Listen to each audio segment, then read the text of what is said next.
Testing. This morning I opened up this book just to flip through it again, and it's a really good book. And I want to read some excerpts from it, from maybe my favorite chapter. And the title of this book is The Secret of Chanel No. 5 by TILAR J. MAZZEO. I believe that's the way it's pronounced. MAZZEO sounds Italian to me, and TILAR, maybe TILAR MAZZEO. So I'm going to read just some short excerpts from this. I don't think there's anything wrong with that. When I opened it up, it was my bookmark was opened up to this chapter. Okay, it's chapter 7, called Launching Chanel No. 5.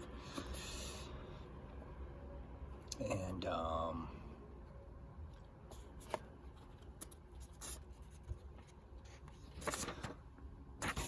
talks about her and her man, Ernest Beau, finally launching. So it says, what was it precisely that had these influential friends, the men and women who became the first to experience what would become the world's most famous perfume, so enthralled? Part of the answer, of course, is that Ernest's bouquet of aldehydes was quite literally unlike anything almost anyone had ever experienced. Only those in the most innovative laboratories of the 20s had any idea how the smell of aldehydes would soon change the fragrance industry.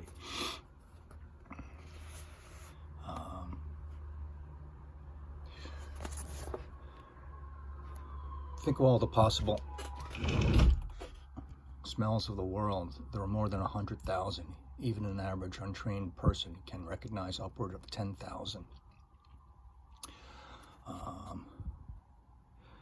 When we begin investigating the chemical structures of the odors that have enticed us in the long history of perfume making, it turns out that there are some clear connections between scent and intimate smell of bodies.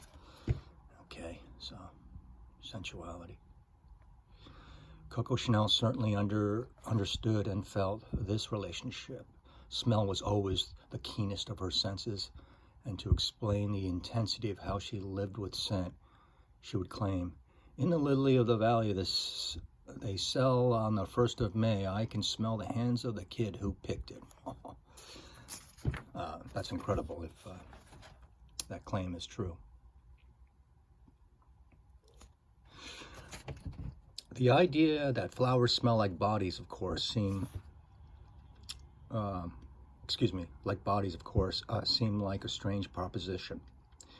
But scent is an amazing thing, and the science is unequivocal. Take a close look at the 100-odd ingredients that had formed the heart of traditional perfumery since the time of Aphrodite's first international bestseller.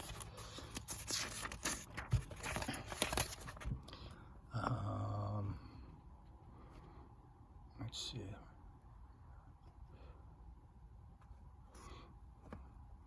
It goes on. Okay, here it is. Roses and jasmine may not seem likely to smell like sweat and bodies, but to think otherwise would be wrong, as scientists who study the sexiness of perfumes explains. Quote, many classical ingredients study the sexiness of perfumes.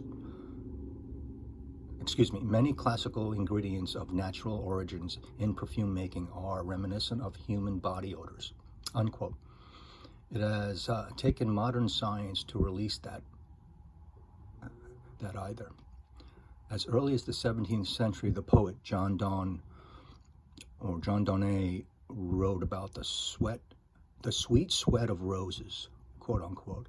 Among the most inherently sensual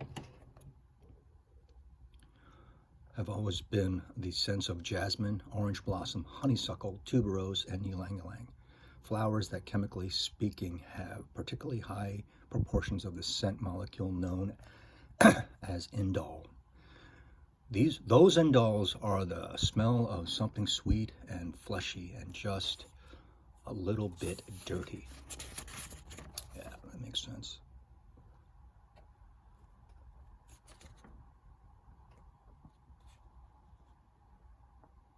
The perfume material that have the most direct connection to the smell of sex, however, are the traditional musks.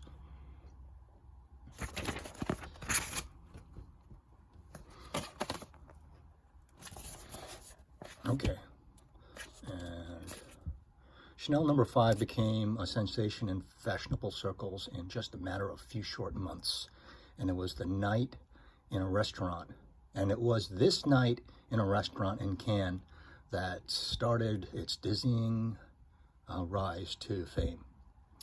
But using stealth tactics to introduce the perfume was an idea that Coco Chanel had borrowed.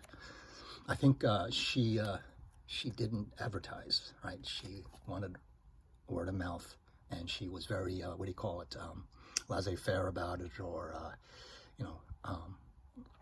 very, what do you call it, the word escapes me, but, she pretended like she didn't know or didn't care about it.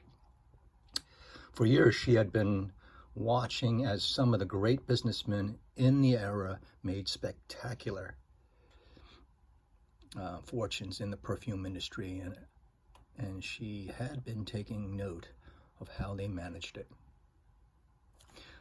Chanel got the idea for this guerrilla launch of Chanel number 5 from a famous stunt that had set her old acquaintance Francois Cote on the road to astonishing riches. The enthusiastic response to number 5 that night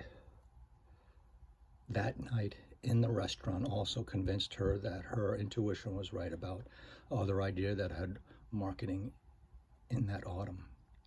Ernest Beau had agreed to make her 100 bottles. I think she sprayed in and around her table, in and around Ernest and her table that night in Cannes, and then people would come over and talk to her, and they would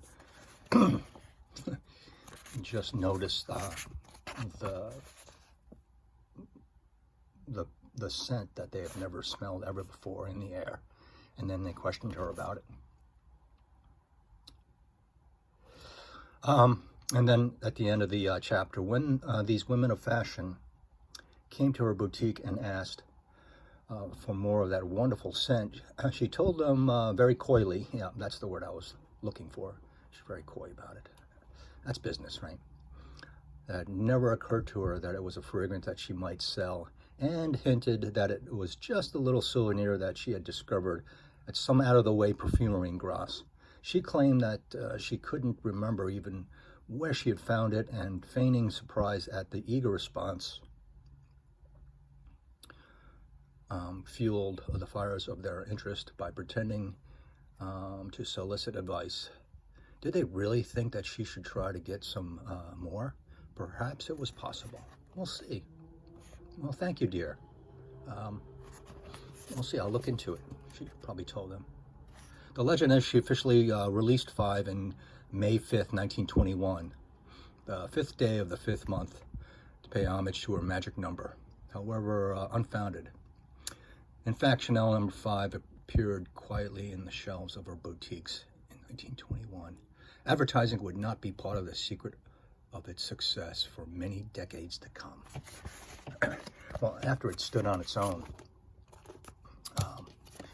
then the advertising was just the cherry on top of the ice cream, I think. So, after reading more of this, and that's a good chapter, once again, this book, I recommend it highly. I really want to get another Chanel number 5, the EDT this time. I think I want to get, and I can get that at my counter in Bloomingdale's or at any boutique. But I think I will save up my Bloomingdale's points. I think I got like $25 or $50 already, right? And then I'll take it off of there. I probably will get another 5, the EDT this time, because I've never worn that, and I've never gone into it or delved into that concentration of this legend. So, yeah, aphrodisiacs, romance, sex. I mean, that's the origins of perfume. It's a strong pillar. So, which, you know, to attract. So, yeah. So I just wanted to share that, and I'm gonna keep on reading this book and try to extract some more gems from it. But that was a good chapter 7. So, okay, let me know if you have this book or read it or you like it. And a lot of you all probably have big books that I would love to have, like Chanel and Dior and stuff like that. That's stuff that they have at the boutiques, but it's not for sale. I always bug them and say, hey, I want that. So, talk to you later. Bye-bye.